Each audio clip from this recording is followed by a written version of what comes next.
Méditons avec la communauté des disciples du Christ vivant en ce lundi 15 mai 2023, 6e semaine du temps pascal, année liturgique A. Évangile de Jésus-Christ selon Saint Jean au chapitre 15, verset 26, au chapitre 16, verset 4a.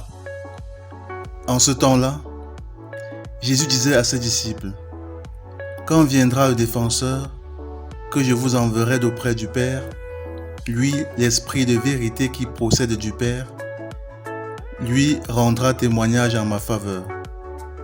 Et vous aussi, vous allez rendre témoignage, car vous êtes avec moi depuis le commencement. Je vous parle ainsi pour que vous ne soyez pas scandalisés.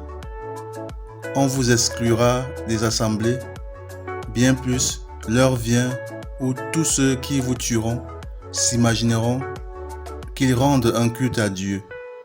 Ils feront cela parce qu'ils n'ont connu ni le Père, ni moi. Eh bien, voici pourquoi je vous dis cela. Quand l'heure sera venue, vous vous souviendrez que je vous l'avais dit. » Acclamons la parole de Dieu. Méditation. Frères et sœurs bien-aimés, rendons grâce et bénissons notre Dieu pour le souffle de vie renouvelé et pour son amour infini. Que ton nom soit béni, Seigneur Dieu. La méditation du texte de l'Évangile de ce jour nous donne de comprendre que sans l'Esprit Saint, nous ne sommes capables de rien. C'est lui qui nous inspire en effet le bien que nous devons faire pour la gloire de Dieu. Dans le livre des Actes des Apôtres au chapitre 2, ce n'est qu'après avoir été remplis d'Esprit Saint que les apôtres ont été libérés de la peur et ont commencé à témoigner du Christ ressuscité.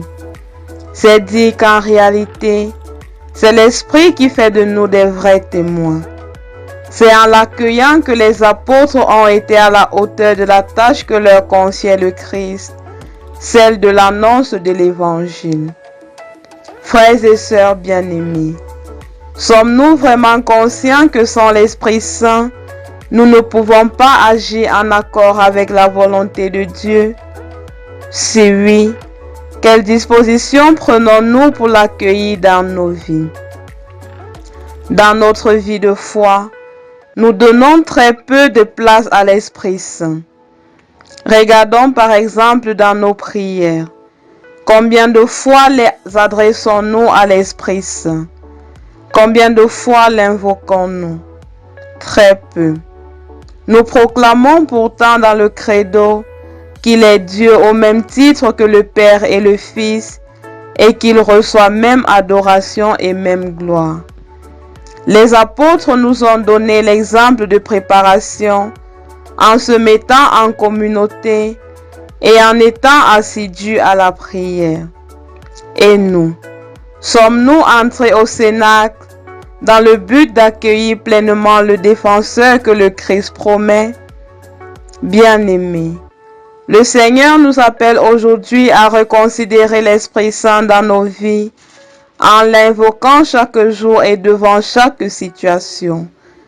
Nous devons également nous abandonner totalement à lui pour le laisser nous conduire, car il est bien le défenseur que Jésus lui-même nous envoie et il connaît mieux le chemin vers le cœur de Dieu.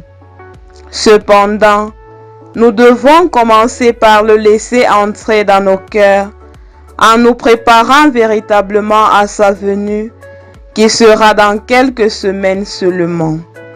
Ne le laissons pas passer inaperçu, car c'est lui qui nous fortifiera, nous donnera d'assurer sans peur ni honte la mission que le Seigneur nous a confiée par notre baptême et notre confirmation. Prions.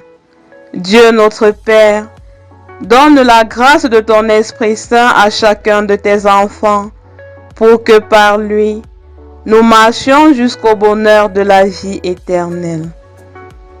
Intercession. Seigneur Jésus, Nous te prions pour ceux qui agissent toujours selon leur propre esprit, qu'ils se mettent à l'école de l'Esprit divin, afin de donner plus de substance à leurs actions. Maman Marie, épouse du Saint-Esprit, prie pour nous. Exercice spirituel. Priez de façon plus pressante le Père Tout-Puissant pour lui demander la grâce de son Esprit Saint. Loué soit Jésus-Christ.